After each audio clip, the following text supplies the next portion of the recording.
This language somehow says that disqualification can only follow removal of a current officer. But it doesn't. That interpretation essentially rewrites the Constitution. It adds words that aren't there. I mean, after all, the Constitution does not say removal from office and then disqualification. It doesn't say removal from office followed by disqualification. It simply says the Senate can't do more than two possible sentences: removal and disqualification. And this, by the way, is not the first time that this direct question has been debated in this chamber. I'm going to stop right there and weigh in. And just food for thought, throw something out there that I feel like personally is in comparison to what they're talking about. Here at 291 Thompson Road, Sharon, Tennessee, zip code 38255. We're on the outer edges of Weakley County, within, give or take, about a mile or less, bordering Obion County. In this area that I live in, we live in, there is a wildlife refuge. In the regard towards the wildlife refuge, if you have a garden, or if critters are coming out of the woods, such as raccoons, deer, wild boar, wild hogs, in which we don't have wild hogs over here on this side of Tennessee, but they do on the east side of Tennessee, up in the Appalachian Mountains. But if you are in the state of Tennessee, you have the right, either as a renter or an owner, to blast, kill, desecrate whatever is coming up onto your property, causing this type of damage. Now keep in mind, I'm still in the state of Tennessee, which is a southern state, and a lot of people has home pets, domestic pets, regardless whether they're cats, dogs, rabbits, birds.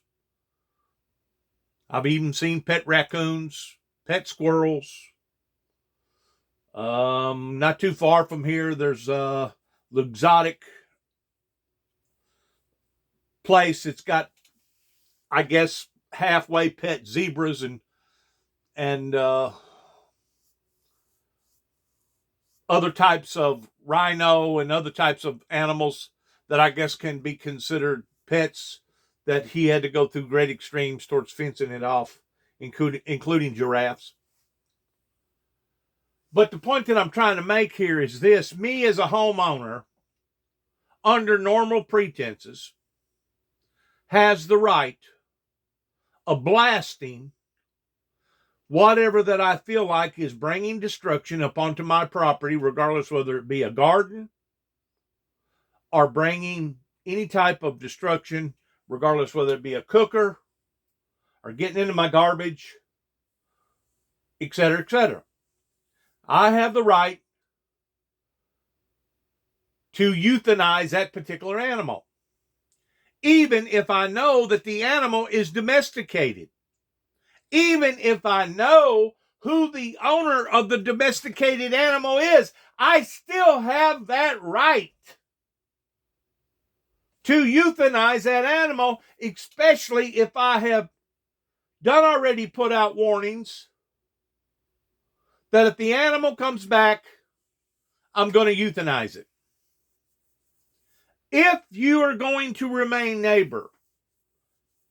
neighbor, and if you're going to remain neighborly, if you do not attack this problem head on in being the domesticated animal lover or animal owner, odds are now you're only exacerbating the problem, because if the person that's being violated has to use extreme measures towards euthanizing that particular pet, somebody's furry friend, I guarantee you the odds of you remaining neighborly to your neighbor is probably going to be slim to none.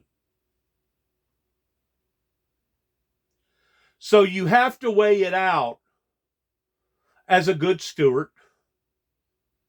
You have to weigh it out as being the king of your palace, regardless whether you're a renter or an owner of the property that you occupy.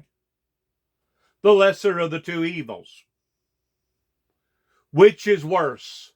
Going ahead and letting the animal continue to get out, knowing that it's going to come down here and break something or tear up something. It's going to get into my garden. It's going to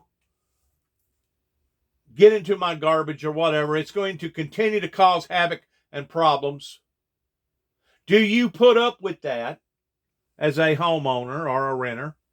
Or do you go ahead and euthanize the animal? You got a right as a homeowner, especially one who has done already told the people that owns the animal, regardless whether it be a domestic animal or a wild animal, you've got that right to do whatever you want to do. But does it really make it right because you have the right? That's the $64,000 question today that these members are going to have to ask in weighing out the lesser of the two evils pertaining to going forward with this impeachment trial in chastising, bringing retribution up onto one of their own.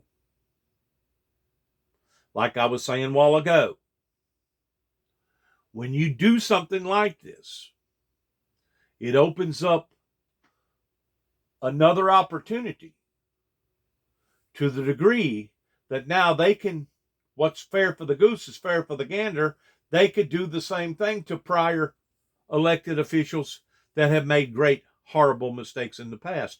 Just the same way as it would open up the door for my next door neighbor. If I ever had a domestic animal, regardless whether it was a dog, a cat, a chicken,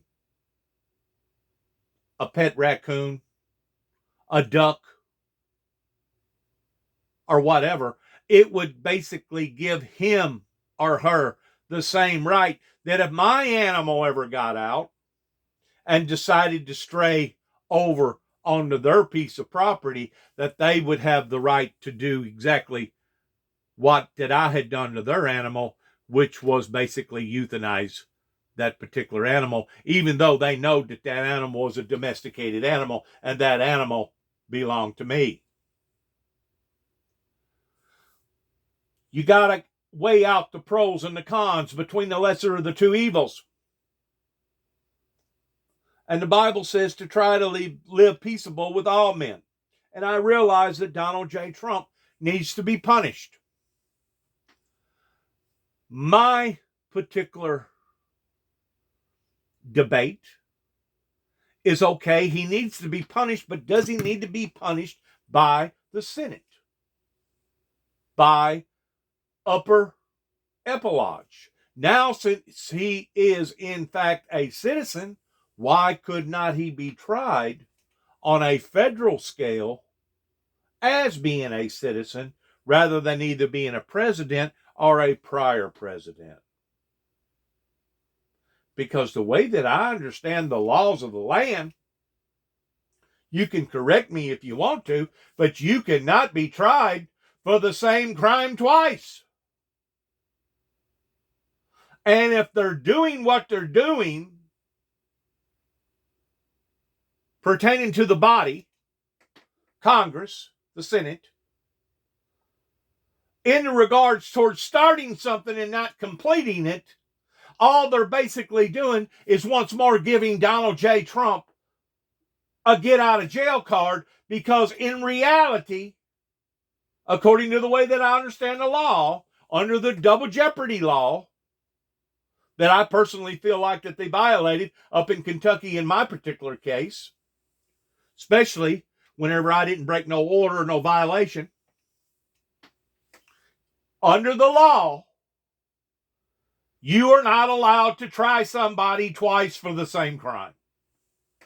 So if Donald Trump gets away with what he has done towards not a complete reprimand, that means that he cannot be tried. The way that I understand the law, he cannot be tried again as a citizen on a federal scale. Now, the state of New York and various people up there, pertaining to monetary money, pertaining to bills not being paid, the way I understand it, he's fixing to have to give an account for a great deal of what that he done or didn't do up there in that particular area that will be held in probably a completely different court. I know it will be, compared to what we're seeing today, which is in plain view of the whole world. But instead of, the point that I'm trying to make is this, instead of the senators and the Congress, instead of this body actually attacking this problem in the way that it needs to be attacked towards actually bringing retribution to Donald J. Trump, they may actually be exacerbating the problem towards giving him a green light, which would basically be a get out of jail card. Because if the truth be known, they can only go so far in their reprimand, in their punishment, providing that they do go the whole way, as far as banning him for no longer being able to run for any public office. But as far as him actually going to jail for the crimes that he has committed, I don't know that they got that type of power. They can go on a smear tactic towards branding him and not allowing for him to ever run for president or vice president or even a dog catcher, any elected office, any elected office. They can do that. But is that in reality punishment for what Donald J. Trump has done at the expense of 5 lives? And according to the statistics that I seen just as of yesterday, this whole ordeal has costed the American people over $500 million of extra expenses, the majority of them being in extra security and bringing in the military, because of this ordeal that he has masterminded, that he has gone about to try to pull the wool over the American people's eyes by saying that the election had been stolen, knowing the whole time that the election had not been stolen. And I still believe that Donald Trump was using this tactic to where it didn't look so obvious that he was a swindler, basically swindling over, I believe, $150 to $200 million from the taxpayers, from his support team that dedicated that money to him after the election was over with. Now, why people were steadily giving him money, I don't know. Maybe they was giving him money hoping that he'd be able to help to fight his case. I don't know. Maybe they was giving him money because they wanted him to run again. I don't know.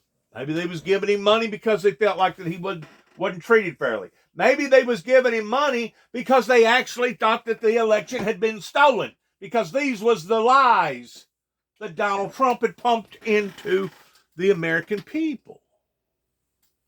But the bottom line is this.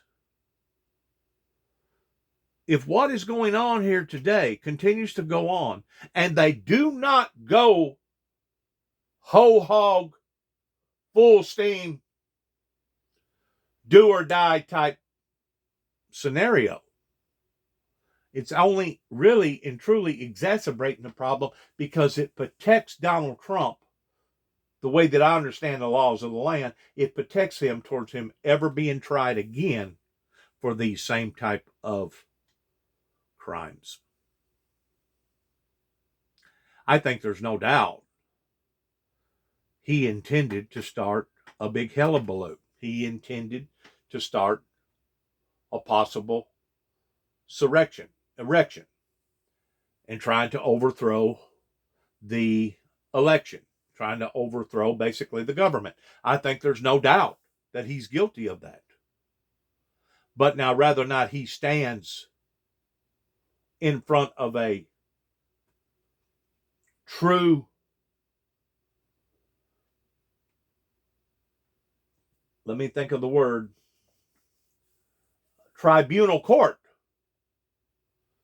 here in the United States for the crimes that he has committed, I don't know. The jury is still out in regards to that. But like I said a while ago, if they do not go full steam ahead, whole hog or die in this do or die situation, then that's basically going to exacerbate the problem in giving Mr. Donald J. Trump a get out of jail, a literal get out of jail card, because he will not be able by law to be tried for the same crimes. 146 years ago, during the Belknap trial, Senator George Edmunds of Vermont, he's one of the most prestigious Republican senators of his time. He sat right where Senator Grassley sits today.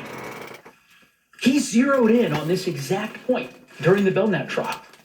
This is his quote: "A prohibition against doing more than two things cannot be turned into a command to do both or neither."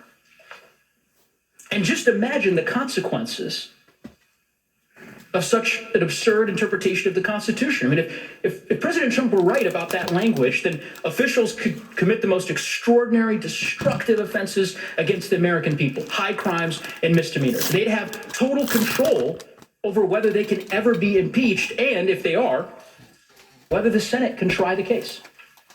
If they want to escape any public inquiry into their misconduct or the risk of disqualification from future office, then it's pretty simple. They could just resign 1 minute before the House impeaches, or even 1 minute before the Senate trial, or they could resign during the Senate trial if it's not looking so well. That would effectively erase disqualification from the Constitution. It would put wrongdoers in charge of whether the Senate can try them. Third and final reason why President Trump must stand trial: provision of Article 1 of the Constitution. You'll see here on the screen that the Constitution twice describes the accused in an impeachment trial. Here's what I want you to focus on. The interesting thing is, notice the words. It refers to a person and a party being impeached. Now, again, we know that the framers gave a lot of thought to the words that they chose. They even had a style committee during the Constitutional Convention. They could have written civil officers here. I mean, they did that elsewhere in the Constitution. That would have ultimately limited impeachment trials to current officials. But instead, they used broader language to describe who could be tried by the United States Senate. So who could be put on trial for impeachment other than civil officers? Who else could a person or a party be? Well, really, there's only one possible answer: former officers. And again, that actually might explain why, during the Belknap trial, Senator Thomas Bayard of Delaware, he later became the Secretary of State of the United States. He sat right where Senator Carper is sitting now. He found this point so compelling that he felt compelled to speak out on it. And during the trial, he concluded that the Constitution must allow the impeachment and trial of people and parties who are not civil officers. And the only group that could possibly encompass was former officials like Belknap, and of course, here, like President Trump. And just so we're clear, in full disclosure, this is another argument that was not addressed by President Trump in his rebuttal. And we know why they didn't. Because their argument doesn't square with the plain text of the Constitution. There is one provision that President Trump relies on almost exclusively. Article 2, Section 4. I'm sure you'll see it when they present their arguments. Their argument is that the language you'll see on the screen somehow prevents you from holding this trial by making removal from office an absolute requirement. But again, where does the language say that? Where does it say anything in that provision about your jurisdiction? In fact, this provision isn't even in the part of the Constitution that addresses your authority. It's in Article 2, not Article 1. And it certainly says nothing about former officials. President Trump's interpretation doesn't square with history, originalism, textualism. In fact, even Chuck Cooper, the famous conservative lawyer I mentioned earlier, with clients like the House Minority Leader, he has concluded that this provision of the Constitution that President Trump relies on cuts against his position, his words. And that's because, as Cooper says, Article 2, Section 4 means just what it says. I mean, the first half describes what an official must do to be impeached, namely commit high crimes and misdemeanors. And the second half describes what happens when civil officers of the United States, including the sitting president, are convicted. Removal from office. That's it. In Cooper's words, it simply establishes what is known in criminal law as a mandatory minimum punishment. It says nothing about former officials. Nothing at all. So somebody needs to redesign Given the law. all of that. Somebody needs to rewrite the thing.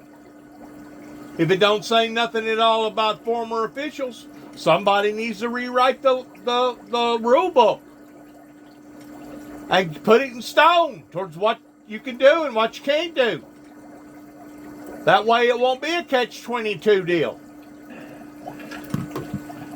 It is not surprising that in President Trump's legal trial brief, 75-page brief, they struggled to find any professors to support their position.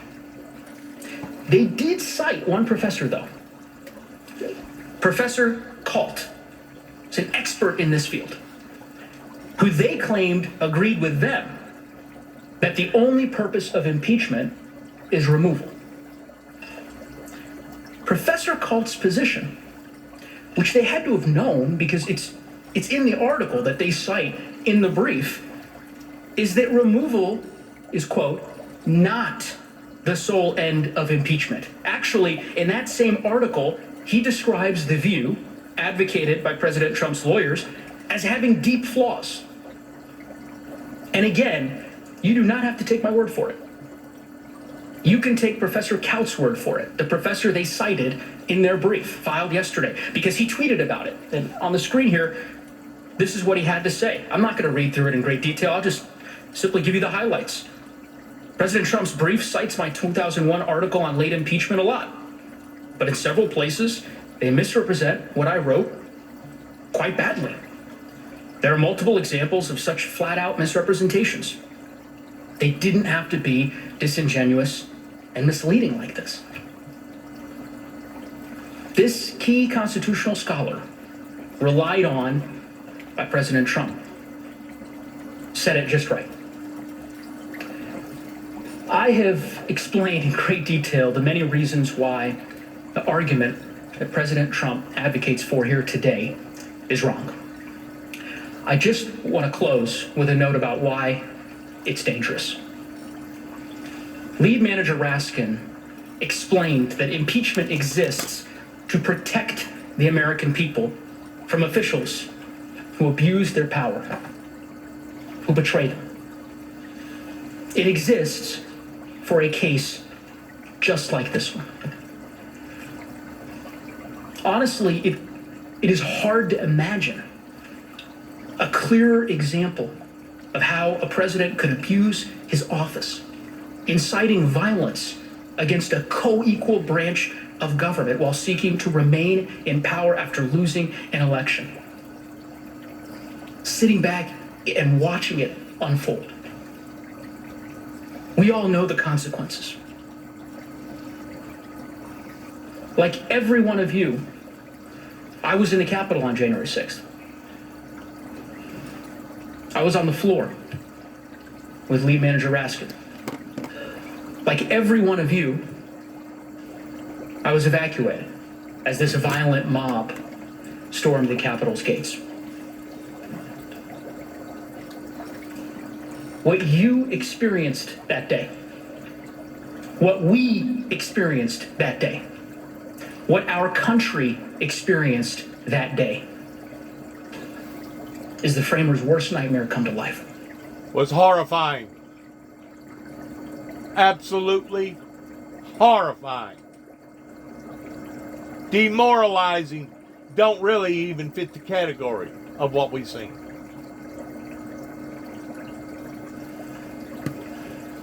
Presidents can't inflame insurrection in their final weeks and then walk away like nothing happened. And yet that is the rule that President Trump asks you to adopt. I urge you, we urge you to decline his request, to vindicate the Constitution, to let us try this case.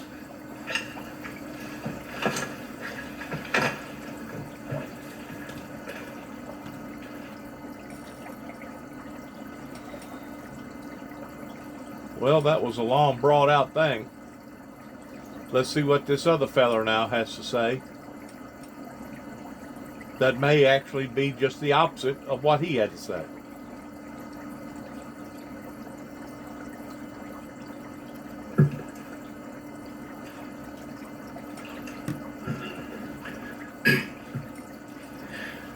Mr. President, distinguished senators, my name is David Cicilline. I have the honor of representing the 1st Congressional District of Rhode Island.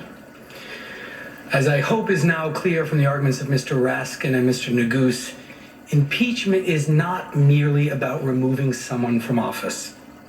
Fundamentally, impeachment exists to protect our constitutional system, to keep each of us safe, to uphold our freedom, to safeguard our democracy. It achieves that by deterring abuse of the extraordinary power that we entrust to our presidents from the very first day in office to the very last day. It also ensures accountability for presidents who harm us or our government. In the aftermath of a tragedy, it allows us an opportunity to come together and to heal by working through what happened and reaffirming our constitutional principles. And it authorizes this body, and this body alone, to disqualify from our political system anybody whose conduct in office proves that they present a danger to the republic. But impeachment would fail to achieve these purposes if you created for the first time ever, despite the words of the framers and the Constitution, a January exception, as Mr. Raskin explained. Now, I was a former defense lawyer for many years, and I can understand why President Trump and his lawyers don't want you to hear this case, why they don't want you to see the evidence. But the argument that you lack jurisdiction rests on a purely fictional loophole. Purely fictional. Designed to allow the former president to escape all accountability for conduct that is truly indefensible under our Constitution. You saw the consequences of his actions on the video that we played earlier. I'd like to emphasize in still greater detail the extraordinary constitutional offense that the former president thinks you have no power whatsoever to adjudicate. While spreading lies about the election outcome and a brazen attempt to retain power against the will of the American people, he incited an armed, angry mob to riot. And not just anywhere, but here, in the seat of our government, in the Capitol, during a joint session of Congress, when the vice president presided while we carried out the peaceful transfer of power, which was interrupted for the first time in our history. This was a disaster of historic proportion. It was also an unforgivable betrayal of the oath of office of President Trump, the oath he swore, an oath that he sullied and dishonored to advance his own personal interests.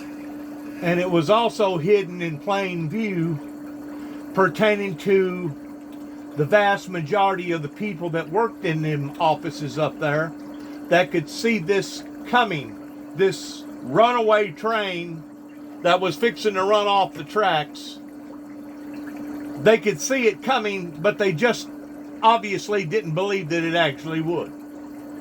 In other words, they had heard the little boy cry wolf one time too many, to the point that they thought, yeah, well, they're just bellowing, they're just crying wolf again. Well, this time, they made a believer out of all of us, because this time, they didn't just cry. This time, they actually done what they set out to do. Which leads to the next question. If it happened once, could it happen again? Would it happen again? Will it happen again?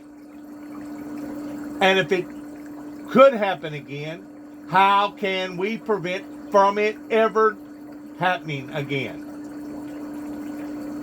There is a lot of things here that a lot of people are going to have to be accountable for sitting back and allowing for this to fester, for this to come to this type of boiling point. And in reality, they're actually victims of their own creation, because they basically done the exact same thing to Donald J. Trump during the Ukraine impeachment trial, but then turned around and acquitted him, which basically told Donald Trump that he could basically get away with the same crime or a similar same type crime again and again, because he basically thought that he had a license to do whatever he wanted to do. Once more, we're talking about the very person that was running for president in 2016 that made claims that he could shoot somebody on Fifth Avenue and get away with it.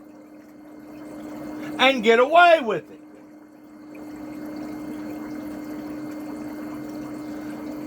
The reason why that I say that they have become victims of their own creation is because they did not properly bring retribution to Donald Trump whenever he messed up the way that he did the first time, even though they acknowledged that he had made a mistake with the Ukrainian people, but it wasn't worthy enough to be impeached over. Whenever you send out these false signals, and you're basically telling people that you can continue to do what you're doing and there's not going to be serious consequences for doing it, the same way, listen to me, the same way that the courts here in Weakley County done the Ridgeway and the Sheffield family originally, before I ever come back here in 2014. Whenever you have the court system that fails to do what it's supposed to do in bringing retribution to the guilty because of those who are being victimized, then you are creating an atmosphere such as this that not only Donald Trump is guilty of, but the whole group. Same way with the court system up here in Dresden, Tennessee. The fault doesn't just fall upon the feet of one, but it falls upon the feet of all of those who are working in circuit court, those who have allowed for such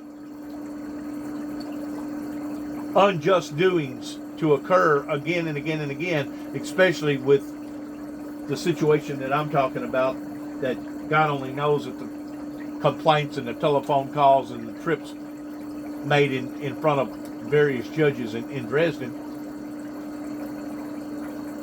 the fault falls upon the feet of the whole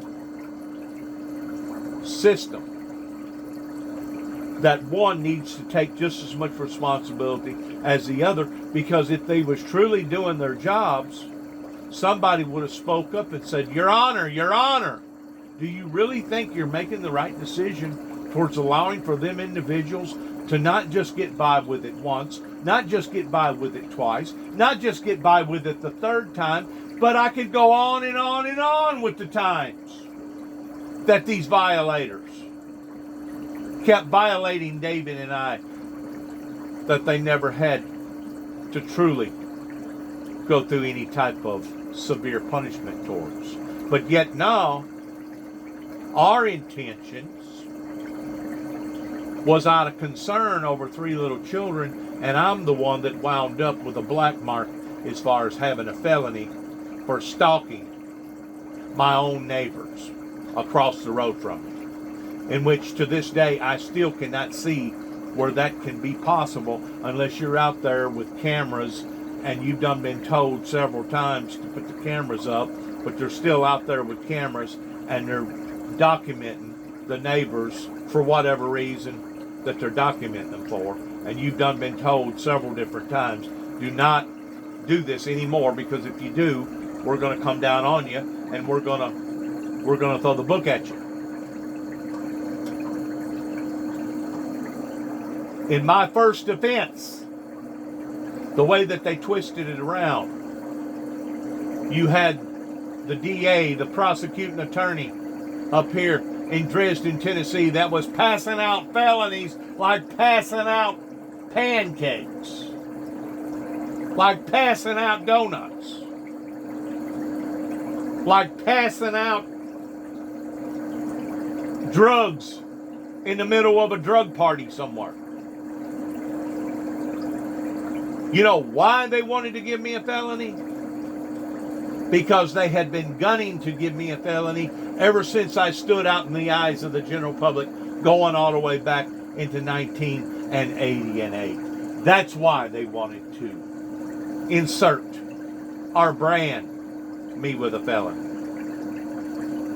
So I hope each and every one of them gets what they truly got coming to them, not only in this lifetime, but in the lifetime to come. And I hope that falls upon to their family members and their children and their nieces and their nephews and their cousins and anybody else that's associated with the group of people that acts like that they're above the law. And they basically pick and choose under this buddy system that they have created, kind of like the way that they have created this monster with Donald Trump. I hope to God that vengeance is mine, says the Lord, that one day they will truly get what they got coming to them because of the way that they did not do their jobs towards dereliction of duty in regards towards taking care of David and I, plus turned around and instilled 5 times more punishment upon my life that I never should have gotten to begin with. I hope to God, I pray to God, the God of justice, that true justice, true vindication will come their way. In the meantime, the only thing that I can do is love them, pray that their soul won't go to an eternal hell at the same time while being punished. Because in true reality, I don't wish for nobody to actually go to hell. But if that is deserving, according to the Heavenly Father, then so be it. Then you have basically dug your own hole. You have basically brought this type of retribution up into your own lives because of your illegitimacies. Your own illegitimacies that you have created. And if I was standing in front of this body today, I would tell them the exact same thing. You have brought this condemnation upon to yourselves. because you wanted to reward people for doing bad and punish people for doing good. And when you have a system that is this far out of focus, you have a system that has been broken. They can use Donald Trump as an scapegoat all they want. But the fact of the matter is they're all guilty towards watching this develop. And nobody took it serious to the point that orders was given to the Capitol Police to stand down. We're not bringing in extra security pertaining to National Guard.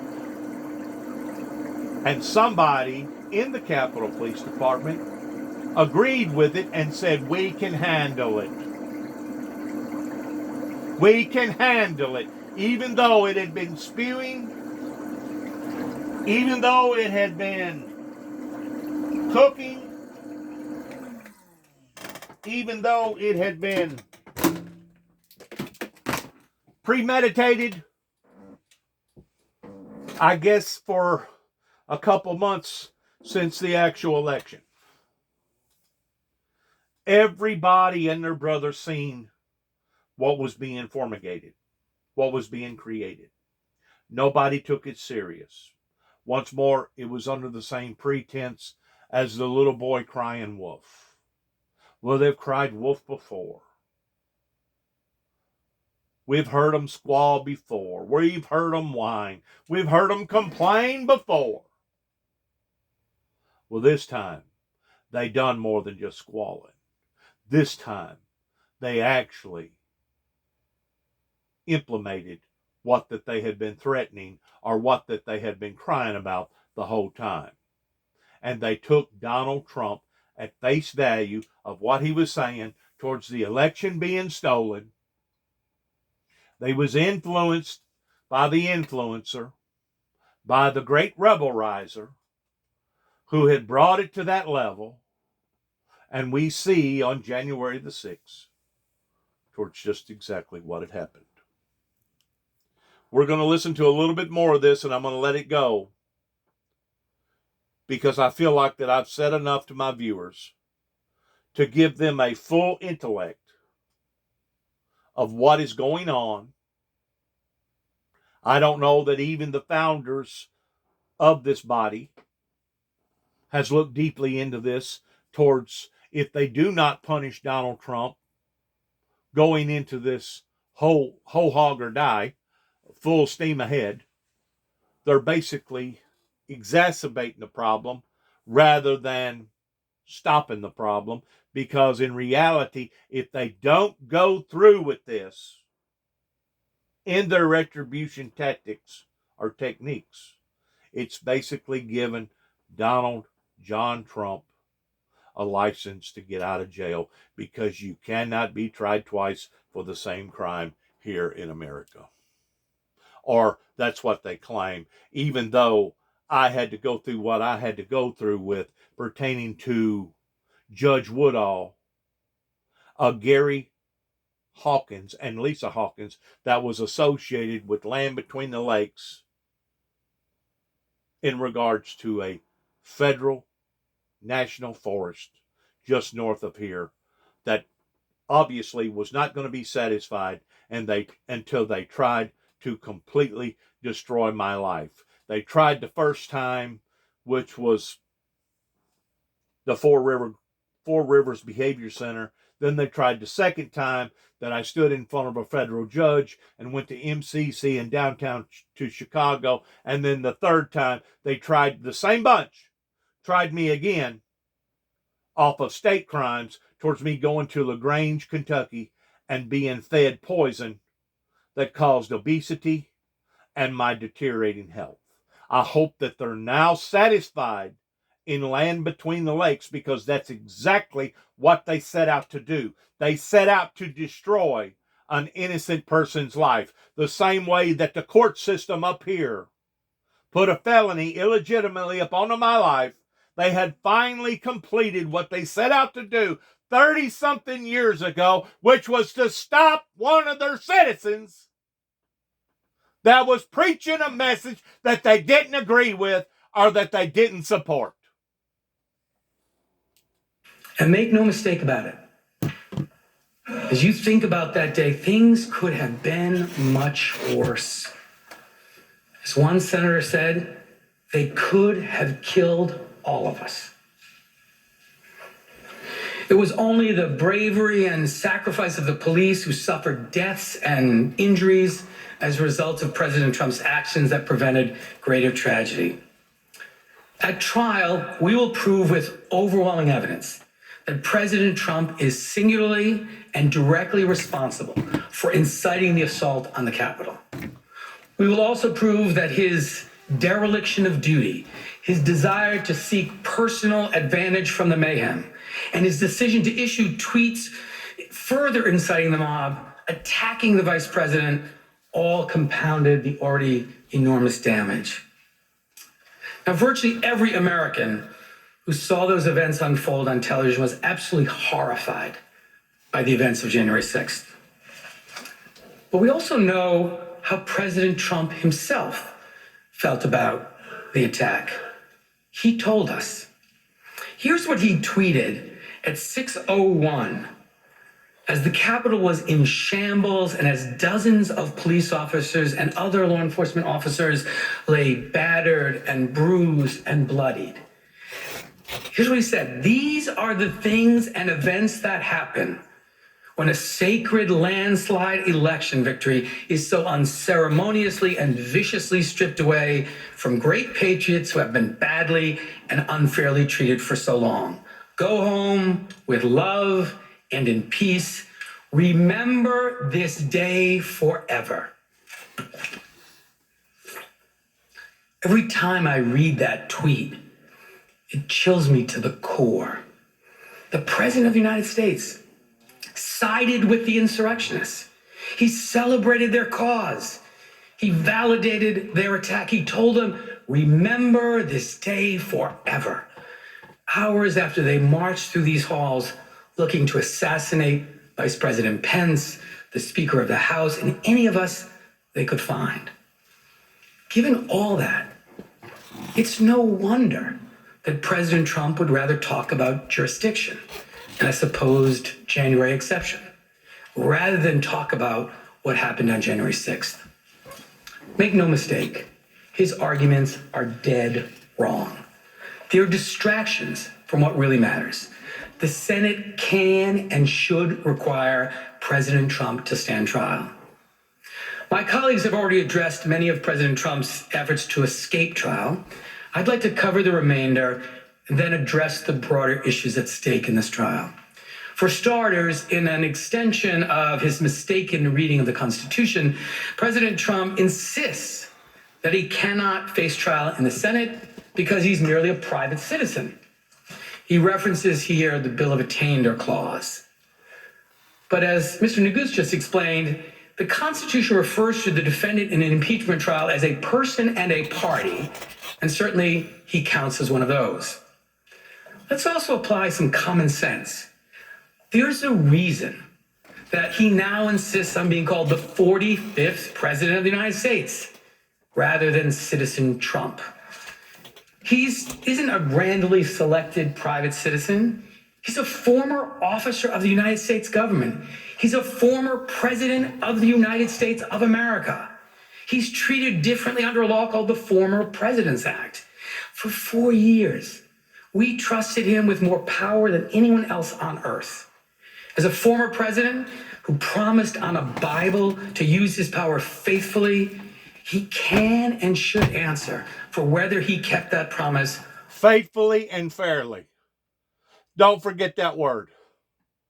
He promised to use his powers faithfully and fairly for the will and the benefit of we the people in bringing safety and security to all of our lives, or to the people, to the majority of the people's lives here in the continental United States of America. That's what he swore to do. Now the next question. Under the Dereliction Act and other other acts pertaining to the Treason Act. Does people believe that Donald J. Trump is innocent or guilty of either not performing or performing in these accusations that are now being brought out to the American people and the world? That's the decision that everybody has to make in regards to Donald J. Trump. Once more, they can use him as an scapegoat in putting all the blame upon to Donald J. Trump. But the fact of the matter is, we the people and the world seen it coming, felt it coming, heard it coming, but didn't believe it was going to come until it came. Then after it came, nobody wanted to share their responsibilities in how come this Surrection Act got this far out of hand. Once more, if it looks like a duck, sounds like a duck, walks like a duck, as the old saying goes, odds are it's probably going to be a duck. The American people have been stonewalled. The American people have been bamboozled in thinking that everything is basically Hollywood, and everything that we look at, or anything that we look at, is basically not real. And it has led us to where we are today in seeing our great nation being $28 trillion in debt, almost 3 million people incarcerated in jails, seeing our women undress themselves ceremoniously in front of the world as if it's normal or it's the right thing to do, knowing that it's not, watching a great deal of these women assault or kill unborn children, and turning this great nation into a barbaric, heathenistic, unholy territory pertaining to homosexuality and lesbianism that was passed by the Supreme Court during Obama's administration. We have seen this, heard this, and smelt this coming. And we wonder how come great remorse, great retribution is falling out of the skies pertaining to our weather and our atmosphere and our global warming. We wonder how come these things has occurred. I have said before, and I'll say again in closing, I'm not gonna listen to no more of this, because I realize they do have a strong case, but it's going to be up to them to weigh out the lesser of the two evils. But I've said this before, and I'll say it again. If the American people aren't smart enough to see the signs towards everything that has befallen upon to our lives, regardless whether it has come in the form of drug overdoses, drugs, guns, divorces, other type of activities that we know are ungodly and horrible, regardless whether it be the massive shootings or whatever. The only thing that I can say is that you have brought it upon to yourselves, because you have created this monster that you have now become. And you have continued to bite the hand that was feeding you, the very hand that was protecting you, the very hand that was providing safety for you. And now that protected hand has been lifted, and now Satan, which is out like a roaring lion, out to kill, steal, and destroy, is now bringing havoc upon not just the American people, but upon to the world, pertaining to death and injury, and etc., etc., etc. Anything to do with a horrifying experience, that is exactly what Satan is doing right now. So in ending, may we always remember that, yeah, you can use an scapegoat. It's kind of like the third of the angels that followed after Lucifer. They can blame the other third of the fallen angels, which are now considered evil spirits. They can blame it on Lucifer all they want pertaining to the actual Antichrist. But the bottom line is this: those same third of the angels, which are now the fallen spirits of God, will give an account to God the same as the actual Antichrist, because they stood with the Antichrist. They stood with that rebellion. Now, once more, they can use Lucifer as that scapegoat if they want to, and it's going to be up to God towards what God does in exchange to these fallen angels. But the way that I understand the Bible, that's exactly what hell was created for. It was created for Lucifer, the Antichrist, and those that followed after him. They have brought this condemnation upon to themselves. Thank you for listening. Good luck to each and every one of us as we go further along with these hearings and these trials pertaining to this insurrection that happened January the 6th.